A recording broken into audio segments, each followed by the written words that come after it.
and different than we do in the States? And secondly, he doesn't look like he's gathering stuff to find the murders. How do we differ in taking care of the scene?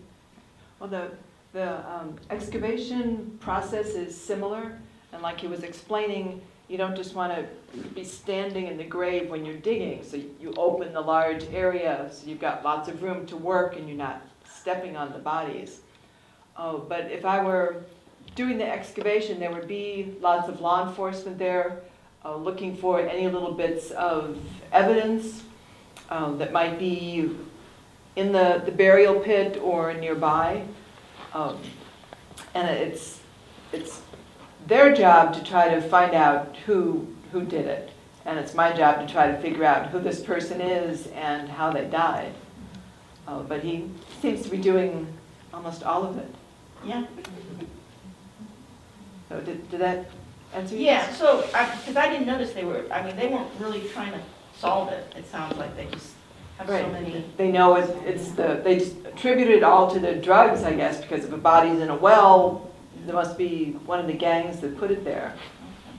But we've got a much bigger area that we're dealing with. There's a lot of other ways in our country, unfortunately, for people to get killed.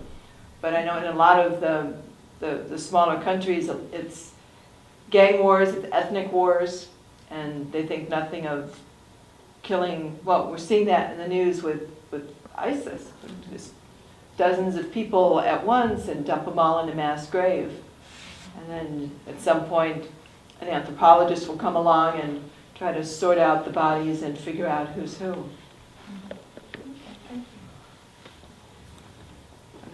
Yeah. What is it about teeth that speak to the identity? Oh, because everybody's mouth is unique to them. You might have the same number of teeth as somebody else, but the structure of the roots of your teeth is different. Dental work that you've had is different. You might be missing some teeth. An x-ray of the bone, there's a unique bone pattern. So even if your teeth were perfect, your dentist could still make a match just looking at an x-ray of the bone structure.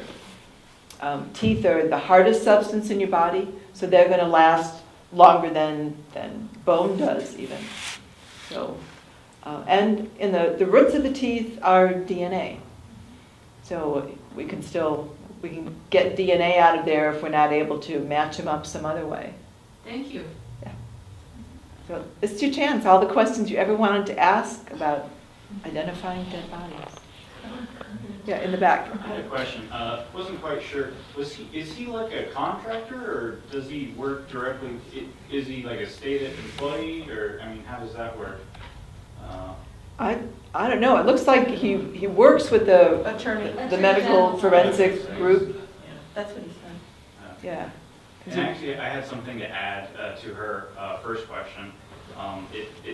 In the movie, they made reference to they didn't have like a really good database as far as like missing bodies. So he said on Facebook he would post like what the women were wearing, what jewelry they had, and it sounded like he was trying his best to put whatever information he had out there. But not everyone has access to Facebook and whatnot. So Yeah, and they do seem to do some DNA work. So if they think they know who it might be, they can get DNA from the families.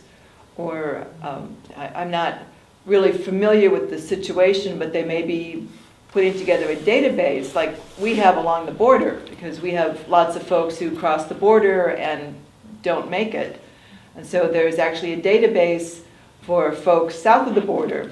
They can report their loved one missing, they can give a description of what they were wearing, they can give a DNA sample. And then if remains are found on our side, we can look in that database and see if it matches someone. Because our goal is to try to identify the remains and get them back to their families. Yes? Some of the remains were months old, maybe years old. How long does DNA last? Oh, they've gotten DNA out of remains that are 100,000 years old. Yeah. So If the body hasn't been badly burned, the DNA, it should be there. And if you can't get it out of the bones, you might be able to get it out of the teeth. But you have to have something to compare it to. So being in the water, those humid conditions doesn't degrade it or destroy? Oh, well, hot, humid conditions, there might be some degrading of DNA in the soft tissue, but usually in the bone, you can still get something usable. Yeah. Yeah. So this guy was a former police officer, and he is an engineer, evidently, and he has this unique position in the country to be the only person. And when you compare that to the training that our forensic and scientists and law enforcement have here, what's your impression of that, and how would you compare? Well, he's doing a great job with the archaeology. I don't know that he's trained in getting actual information from the bones, like looking at a skull and trying to figure out. But he seems to be, and again, I don't know what his training is other than digging holes, but he's got that part down. And he's not out there all by himself. He does seem to be connected to law enforcement and to the I guess their version of a medical examiner, the forensic medicine group. So he's probably never gone to an anthropology class, but that's okay. He's doing work that nobody else apparently is willing to do, and that's pretty impressive. I didn't know anything about him till I viewed the film a couple days ago. So now I want to know more. I want to bring him to a meeting here in the States. Yep. He made a comment about the dead bodies being like a form of art. And then with all the pictures that he had on the wall, is that like common for forensic anthropologists to have stuff up on their walls to? Yes. Yeah. I'm just curious. Yeah, well, we appreciate the beauty of the skeleton and the amount of information that's in it. But yeah, sometimes we go a little crazy with the decor. But it takes some of the fear away. It makes it less mysterious. If you can kind of laugh at it, then you're okay.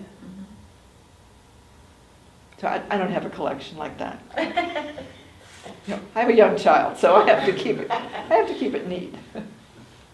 Yeah. Yeah, another question, when you're trying to put the story together, the cause of death, how do you do that when the body's so decomposed? I mean, how can you figure out what's the cause if it's not real evident, or gunshot or something like that? Gunshot, stabbing, blunt force. There might not be enough soft tissue to look at, but there might be marks on the bones from shooting or stabbing or being beaten, being strangled. There might be some damage to the bones of the neck. Sometimes you can't always figure out how they died, but oftentimes there's enough information that you can start to put the story together.